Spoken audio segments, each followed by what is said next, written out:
Bonjour et bienvenue dans le premier épisode du magazine de la Globe 40. Tout au long de cette toute première course autour du monde en classe 40, nous vous raconterons la compétition, vous voyagerez avec nous dans des destinations de rêve aux quatre coins de la planète, vous découvrirez le monde à travers les yeux de nos intrépides concurrents. Voici le sommaire de ce premier épisode.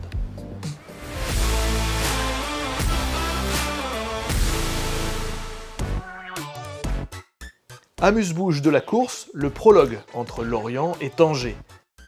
920 000 entre la France et le Maroc, l'opportunité de régler les derniers détails sur les bateaux et de prendre le pouls de la flotte. Que connaissez-vous de Tanger ? La porte d'entrée vers la mer Méditerranée jouit d'une histoire riche et ancienne, construite autour d'un patchwork de civilisation. Ce qui se passe à Tanger ne reste pas à Tanger. Visite d'écoliers, balades dans la ville, régates, réception, résumé de l'escale dans la ville blanche. Qui êtes-vous, les skippers de l'équipe marocaine ? À la rencontre de Simon et Omar, l'équipage du bateau Ibn Battuta, excité à l'idée de participer à cette incroyable aventure qu'est la Globe 40. Puis nous irons flâner dans la vieille Médina de Tanger, le cœur culturel et historique de la ville. Enfin, nous jetterons un œil sur la première étape entre Tanger et le Cap-Vert, mais avant tout ça, un bref rappel de ce qu'est la Globe 40.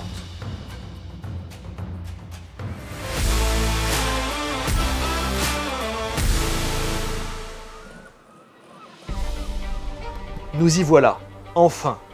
Au départ d'un voyage sans précédent autour de la planète, le tout premier tour du monde en classe 40.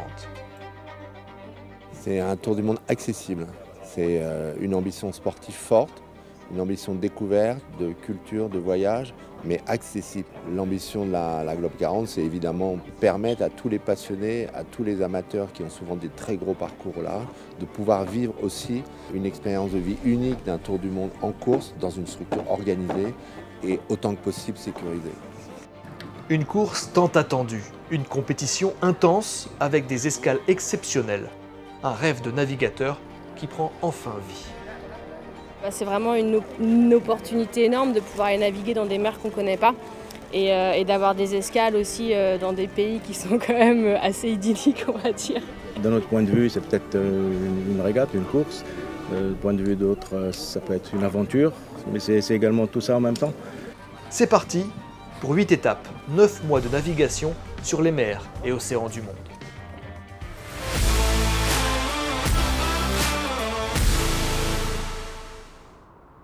Lorient, 11 juin 2022. Tout le monde sur le pont, paré pour l'aventure d'une vie. Voici venu le temps des embrassades et des empoignades, le temps de lever l'ancre et de s'élancer pour le prologue.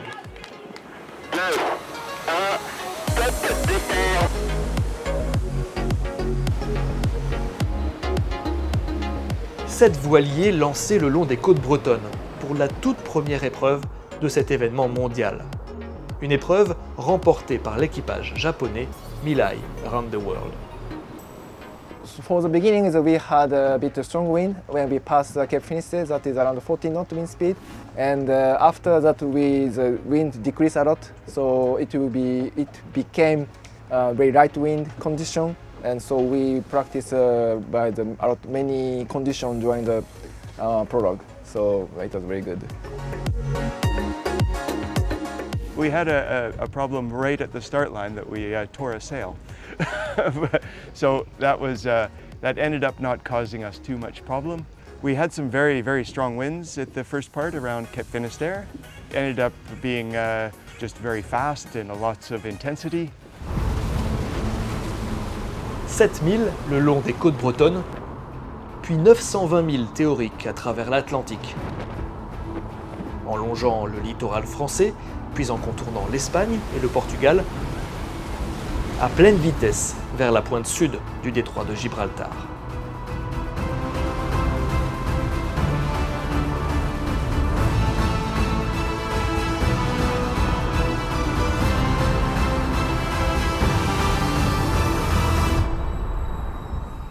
Then we were thinking that there would be wind. We saw the wind going away ahead of us, so we went offshore, and it ended up swallowing us out there as well. And so we ended up sitting with no wind for a period of time. Thunderstorm, no wind, thunderstorm, no wind. We'd heard a couple of the boats were retiring because of the forecast, but we decided to just keep staying on, and it eventually kept us moving, and the rest of the sail was quite nice.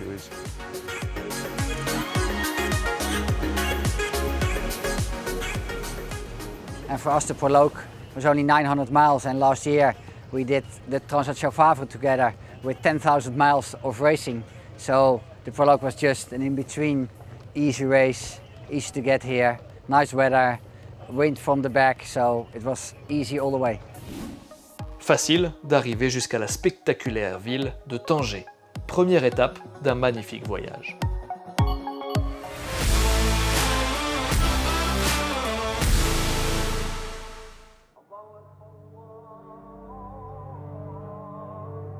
Charnière entre l'océan Atlantique et la mer Méditerranée, au beau milieu du détroit de Gibraltar, Tanger est la 4e ville du Maroc.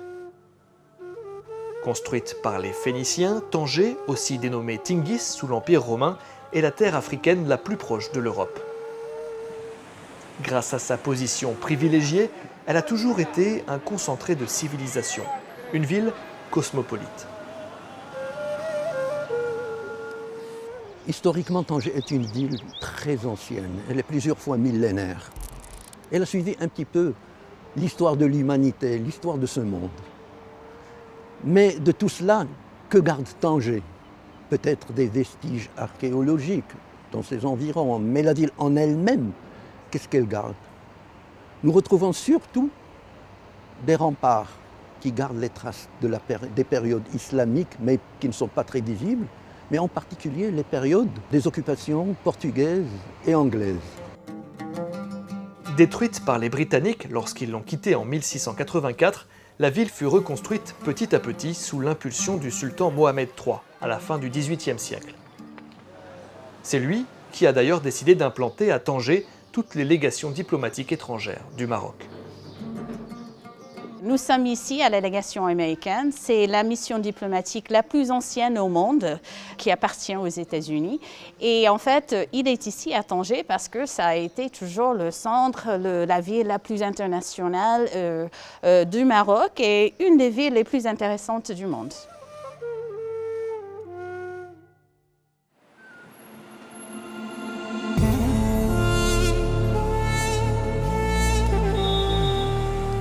Le Grand Soko, Cap Spartel, la vieille Médina, la cave d'Hercule, le parc Perdicaris sont les incontournables de ce lieu magnifique qu'est Tanger. Une métropole surplombant à la fois l'océan et la mer. La ville blanche a d'ailleurs toujours été un carrefour maritime. Qu'il soit grand ou petit, les bateaux n'ont cessé leurs allées et venues dans le port de Tanger depuis des décennies. Construit à l'origine au début du XXe siècle, le port a subi un remodelage complet depuis l'an 2000 afin de devenir un haut lieu touristique. Une réorganisation voulue par Mohamed VI, l'actuel roi du Maroc. Il a lancé une reconstitution vraiment extraordinaire de ce Tanger, en particulier avec le port. En déplaçant l'activité du port vers le nouveau port qui se trouve à 40 km de la ville, il a débarrassé et la ville et la Médina de tous ces trafics que constituaient ces activités commerciales et industrielles. Nous sommes en train de vivre une récupération même de l'ancien Tanger. Nous récupérons même les remparts portugaises, islamiques et anglaises que nous ne pouvions plus voir que sur des gravures anciennes ou des photos anciennes. Nous commençons à pouvoir voir où ils se trouvaient vraiment. Un nettoyage véritablement historique, vécu comme une renaissance par les Tangérois. La ville de Tanger, on est très content, on est très fiers de ce développement. On avait peur qu'elle devienne industrielle, au contraire, elle a gardé son identité. Et c'est ça Tanger. Tanger, elle évolue en fonction du temps, toujours elle était ouverte sur tout le monde, sur cette diversité, cette richesse, etc. Moi, je veux remettre l'homme au centre de cette réhabilitation. Pourquoi l'homme, avec un H majuscule? Parce qu'on a restauré, on a réhabilité, il faut maintenant préserver et pérenniser. Et donc il faut avoir une démarche de développement durable, moi je dirais, et de mettre l'homme au centre de ce développement-là et de cette réhabilitation-là. Il s'agira là du prochain défi de cette merveilleuse ville en évolution perpétuelle.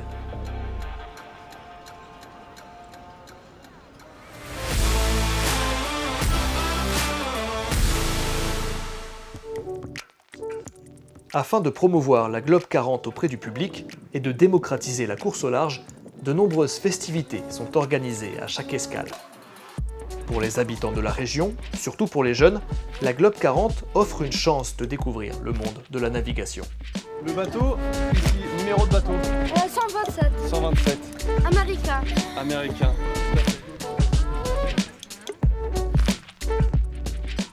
Aujourd'hui, on va se retrouver avec différents élèves de différentes écoles pour leur faire visiter justement ce ponton, les différents bateaux de la course et un peu leur expliquer comment ça se passe à bord des bateaux, plein de questions différentes, comment ils mangent, comment ils dorment, la façon de naviguer, comment ça se passe.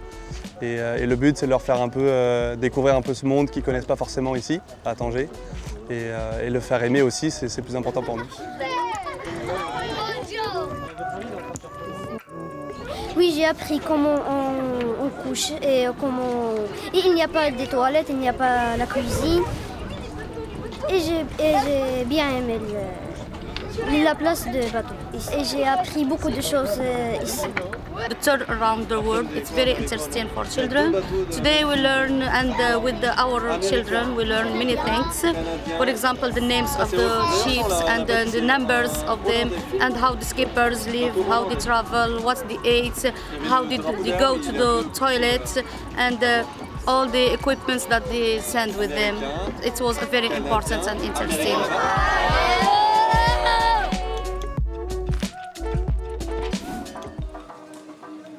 Moment de détente pour les skippers que cette balade à travers la célèbre Médina.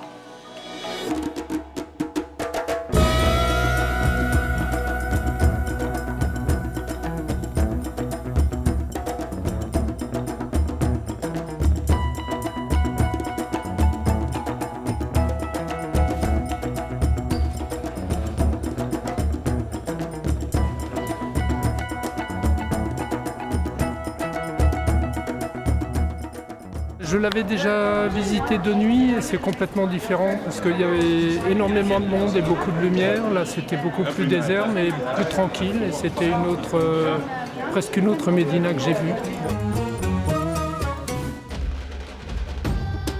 L'objectif de la Globe 40 est aussi de partager la passion de la voile avec les partenaires locaux. Une régate exclusive pour goûter à l'intensité d'une virée en classe 40.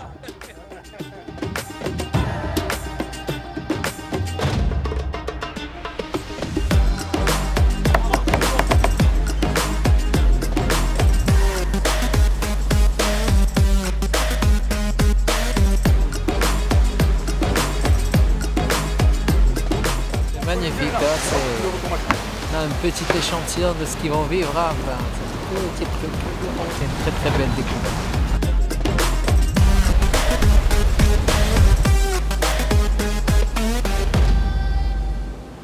C'est une première pour notre pays, c'est une première pour notre ville.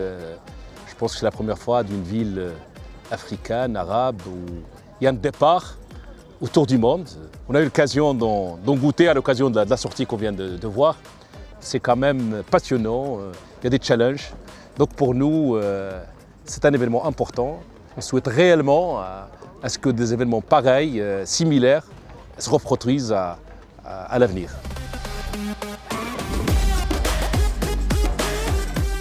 Tout au long du séjour, les Tangérois ont été des hôtes fantastiques pour les équipages de la Globe 40.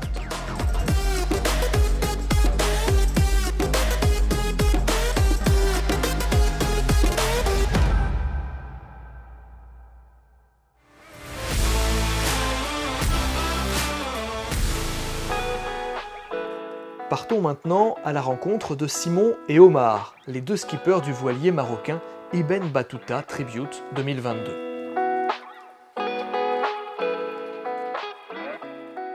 J'ai mis les pieds sur un optimiste la première fois quand j'avais 6 ans à peu près.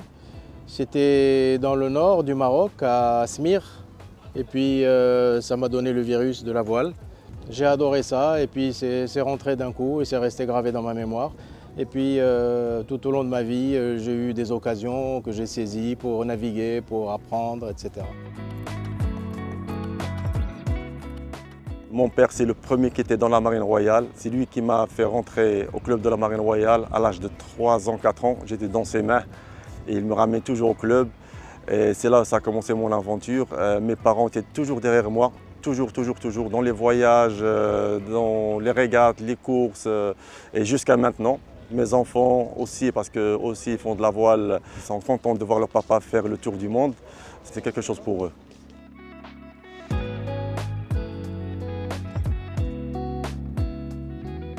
J'ai toujours rêvé de faire un tour du monde. D'après plusieurs compétitions que j'ai fait et plusieurs traversées que j'ai fait, j'avais toujours ce rêve de faire ce tour du monde. Et le jour où j'ai vu comme quoi il y aura la Globe 40, je suis parti directement pour m'inscrire. Nous avons relevé le challenge d'être sur la ligne de départ. Donc en soi, déjà, pour nous, être sur la ligne de départ, c'était déjà un exploit. Avec toutes les difficultés que l'on a rencontrées depuis 2 années, nous étions partis de rien du tout. Et finalement, nous sommes là.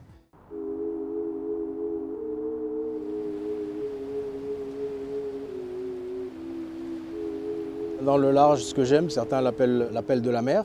Il y a quelque chose qui est magique dans la mer. Et je suis une personne qui est assez renfermée, quelque part un peu timide entre guillemets.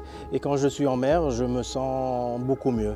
Je sens que, je ne sais pas, ma personnalité s'exprime mieux. Il y a quelque chose, c'est comme un remède. Moi, ce que j'aime la mer, j'aime le vent, j'aime faire la course, voilà, l'aventure, voir des nouveaux trucs.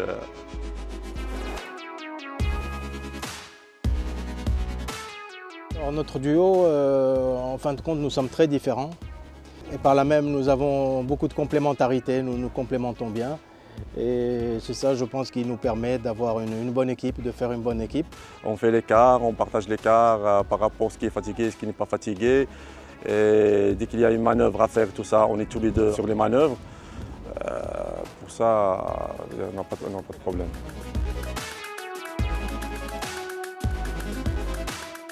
Je veux dire aux gens qui aiment la voile, qui aiment l'océan, qui ont des passions, de suivre leurs passions, de rêver. Et c'est comme ça qu'on peut arriver à réaliser ses rêves. Et ça fait 2 ans qu'on travaille sur ce projet et maintenant on a hâte d'être en mer et de prendre ce départ de la ville de Tanger.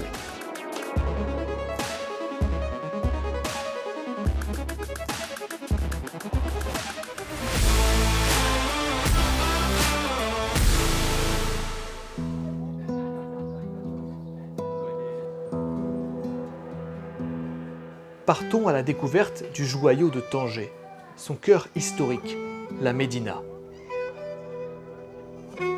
Non seulement l'interface entre l'océan Atlantique et la mer Méditerranée, la Médina est un véritable carrefour de civilisation. L'une des spécificités de la Médina de Tanger, c'est qu'il regorge de styles architecturaux multiples, à l'exception d'autres Médinas du Maroc, dans lesquels on retrouve le style traditionnel marocain. Ici à Tanger, on retrouve aussi bien le style traditionnel marocain, islamique, on retrouve aussi les styles européens de plusieurs nations qui se sont installées dans la Médina de Tanger. C'est une Médina qui a connu plusieurs époques, portugaise, anglaise, musulmane, et que cette Médina, quand vous vous baladez dans cette Médina, vous promenez dans cette Médina, vous trouverez pratiquement toutes les cultures, toutes les confessions. Donc c'est une Médina qui est très diversifiée. Au cours des 2 dernières années, alors que le monde était à l'arrêt forcé à cause de la pandémie, Tanger a choisi d'initier le renouveau de la vieille Médina.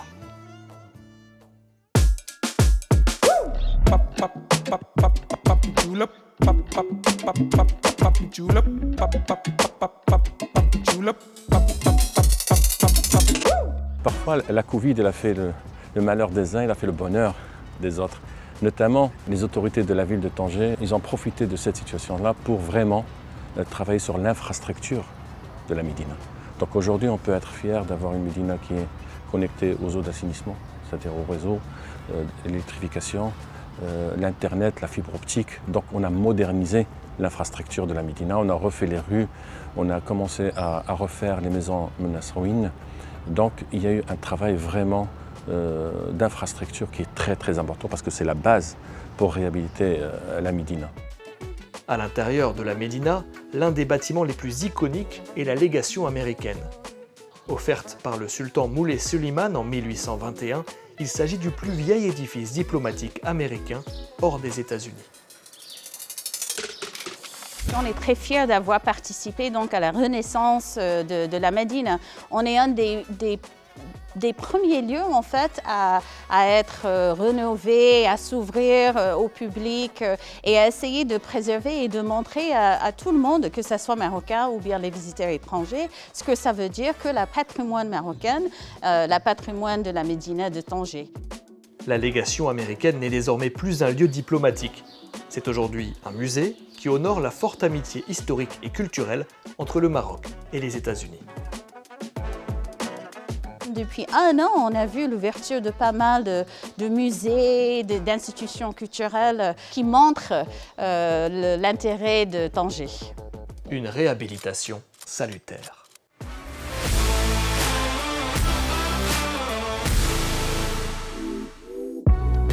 Après une semaine de préparation, les voiliers sont prêts à prendre la mer. À quelques heures du départ, c'est le moment du briefing sécurité et météo pour tous les équipages.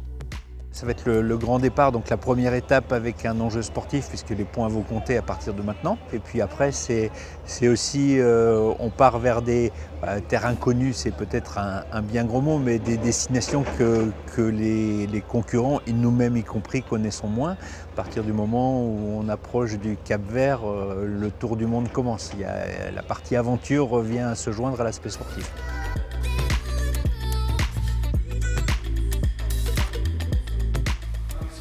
La première étape, c'est un petit peu une mise en jambe. Donc on part assez sud, dans un alizé qui est déjà bien établi, enfin dès la première nuit.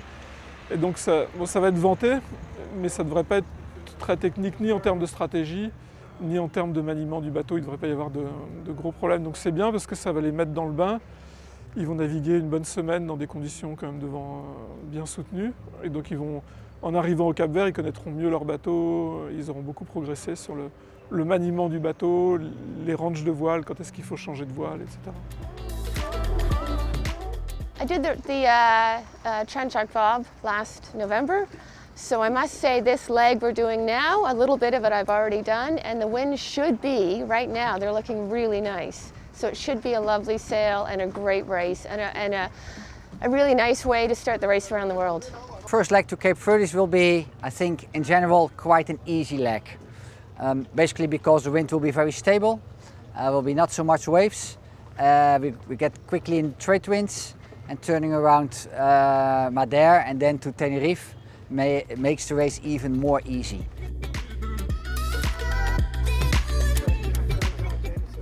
We'll see. I don't think there's any easy ocean races, so we'll have to see. It looks like it should be pretty stable trade wind sailing. Well, I think the forecasts are looking like 7 to 8 days. And we'll see, maybe we can make that faster. So we can enjoy the Madeira and the Gran Canaria, and finally we will enjoy the Cape Verde. So it will be an exciting race, I think.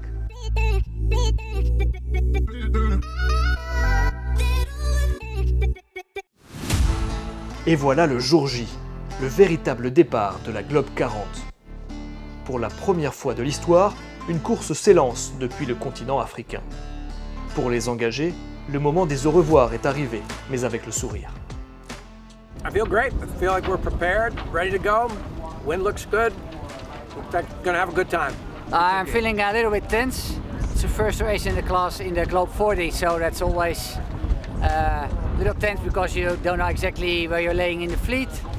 Everything you've done to the boat goes well. That's it, little tense, good spirits, but we are very ready. Yeah, Okay. ready to go.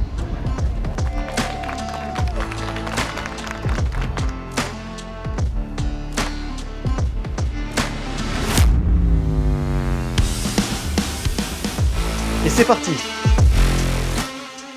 Bye bye Tanger.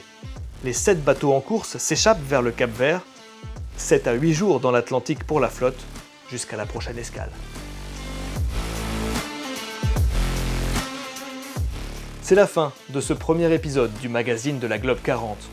Rendez-vous dans quelques semaines pour le résumé de la première étape et pour découvrir le magnifique archipel du Cap Vert.